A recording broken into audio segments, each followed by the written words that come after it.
ओम हीनवंते नमः श्री रामाय नमः बागेश्वराय नमः। चैत्र पूर्णिमा।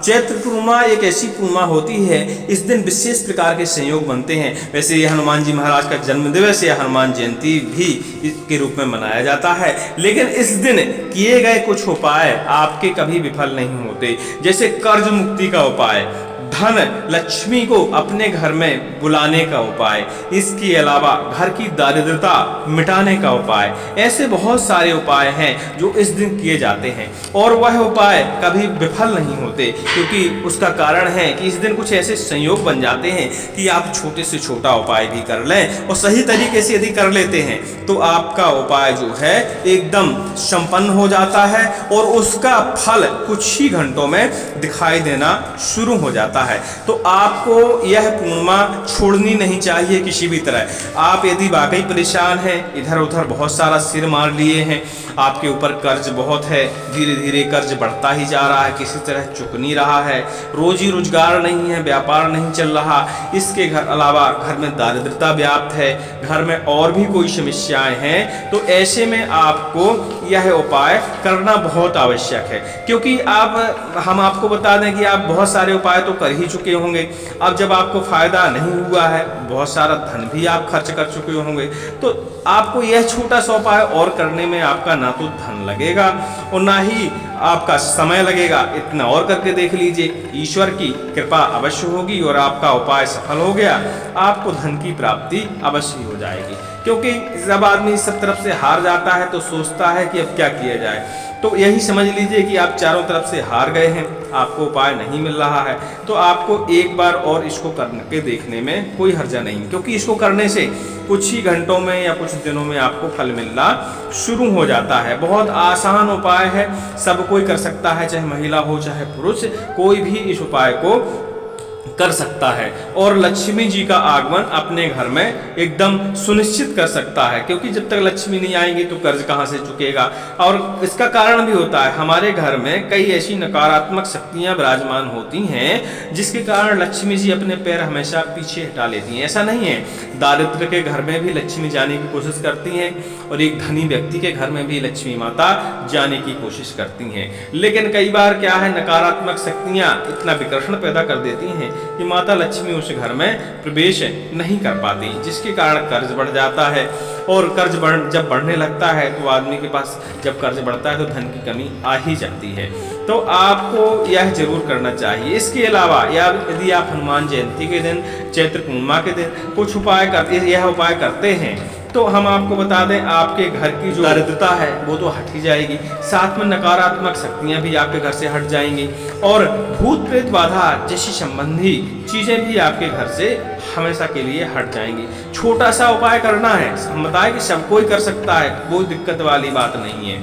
तो करना क्या है उपाय, आपको एक पीपल का पत्ता, यदि महिला है तो पीपल के पत्ते को नहीं तोड़ना है, पुरुष से आप एक पीपल का पत्ता तोड़ के मंगवा लें और बढ़िया से उसको धुल के थाली में सजा के रख लें। हनुमान जयंती के दिन ही करना है ये कार्य, और हनुमान जयंती के दिन यदि किया गया कार्य, हम आपको बता दें, शास्त्रों में लिखा है कि कभी विफल नहीं होता।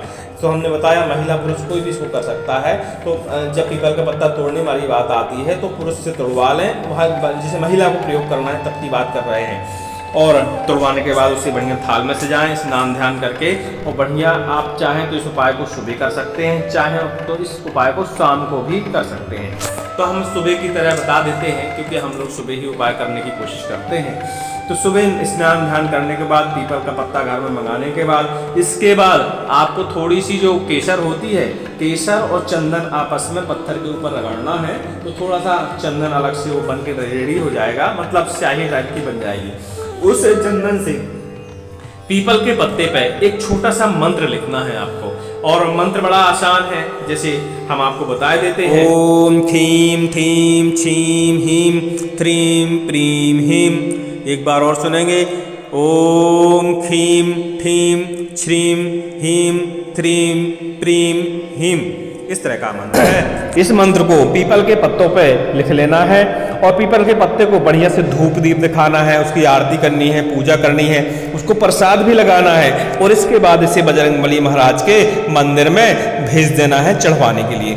किसी पुजारी के हाथों भी चढ़वा सकते हैं आप, या खुद आप चाहें तो जाके चढ़वा सकते हैं। महिला को नहीं जाना है, अपने घर के पुरुषों को चढ़ाने के लिए भेज दें। अब चढ़ाने के बाद इंतजार करना है 1-1.5 घंटे करीब, और उस पत्ते को पुजारी से वापस मांग के ले आना है, या एकांत मंदिर है तो आप स्वयं ही उतार के ला सकते हैं। और लाने के बाद उस पत्ते को अपने घर में मतलब रखना है, उसकी फिर से धूप दिखानी है, और उस पत्ते को 1 गिलास पानी में बढ़िया से डुबा के जो आपने मंत्र लिखा था वह मंत्र धुल लेना है। और धुलने के बाद उस पानी को अपने पूरे घर में छिड़काव करना है, और पूरे घर में छिड़काव करने के बाद अपने घर के बाहर भी, आंगन में भी ऐसे आप छिड़काव कर सकते हैं। जहाँ जहाँ संभव हो कि मेरे घर में नकारात्मक ऊर्जा रहती हैं तो आप उस जगह इस पानी का छिड़काव कर सकते हैं। इसके बाद जो आपको पत्ता मिला था, पत्ता तो बच गया ना, उसका आपने मंत्र धुल लिया, उसका छिड़काव कर दिया, अब खाली पत्ता बचा। तो इस पत्ते को आप सुखा लीजिए, और सुखाने के बाद आप इसको थोड़ा सा चूर्ण बना लीजिए, और चूर्ण बनाने के बाद आप थोड़ा सा चूर्ण एक पुड़िया में अपने पर्स में रखिए, और थोड़ा सा आप तिजोरी में रखिए, थोड़ा सा भंडार गृह में रखिए, या जो भी आपका धन रखने की जगह हो वहाँ इस चूर्ण को रख दीजिए। कुछ ही घंटे या कुछ समय बीतेगा, आपके घर में धन आना शुरू हो जाएगा, धन आने के संयोग बनने शुरू हो जाएंगे, और घर की नकारात्मक ऊर्जा आपकी खत्म हो जाएगी। इस तंत्र से भूत प्रेत बाधाएं भी नष्ट हो जाती हैं। यह आजमाया हुआ प्रयोग है, ऐसा नहीं है कि हम किताब से पढ़ के या किसी के बताए अनुसार बता रहे हैं। यह अपना स्वयं का आजमाया हुआ प्रयोग है। यह बहुत असरकारक प्रयोग है, क्योंकि मंत्र में इतनी ताकत होती है कि मंत्र इतना तेज युक्त हो जाता है जब अब्बा जी के ऊपर चढ़ा के इसको वापस लाया जाता है, कि घर की सारी नकारात्मक ऊर्जाएं जो हैं, चाहे प्रेत नकारात्मक ऊर्जा हो या और कोई समस्या हो, नज़र दोष हो, ऐसी सारी चीज़ें इस मंत्र के पानी से नष्ट हो जाती हैं। और कोशिश करें कि छिड़काव के बाद जो पानी बच जाए उसको संभाल के आप एक डिब्बी में रख लीजिए। और कभी भी ऐसी कोई समस्या होती है, जैसे घर में कोई व्यक्ति बीमार हो गया, उसे दवाइयाँ सूट नहीं कर रही हैं, तो ऐसे व्यक्ति के ऊपर इस पानी का आप तिलक कर सकते हैं, या उसके ऊपर यह पानी थोड़ा सा उतार के और उसको हल्का सा पिला सकते हैं। क्योंकि यह पानी शुद्ध, जैसे केमिकल युक्त नहीं है, क्योंकि आपने लकड़ी वाला चंदन घिसा है, केसर है, ठीक है, तो ऑलरेडी ये तेजस्वी जड़ियाँ मानी जाती हैं। इसके अलावा भगवान बब्बा जी का भी तेज इसमें शामिल हो जाता है। तो इस तेज के कारण आपके घर की नकारात्मक ऊर्जा, प्रेत बाधा ऊर्जा सब खत्म हो जाती है। तो पानी यदि बच जाता है तो उसको शीशी में भर के जरूर सुरक्षित रखिए, कभी मौके वक्त पे यह पानी काम आएगा। और जब तक आपके घर में पीपल का पत्ता रहेगा, आपके घर में वैसे भी नकारात्मक ऊर्जा कभी नहीं सताएगी। उम्मीद करते हैं आपको यह उपाय पसंद आया होगा, और यह आप करके जरूर देखेंगे। बोलिए बागेश्वर महाराज की जय, हनुमंत लल्ला की जय, श्री राम जी सरकार की जय। कोई भी और समस्या हो तो आप हमें कमेंट कर सकते हैं। किसी और प्रयोग के बारे में जानकारी चाहिए तो उसके बारे में भी आप हमें कमेंट कर सकते हैं।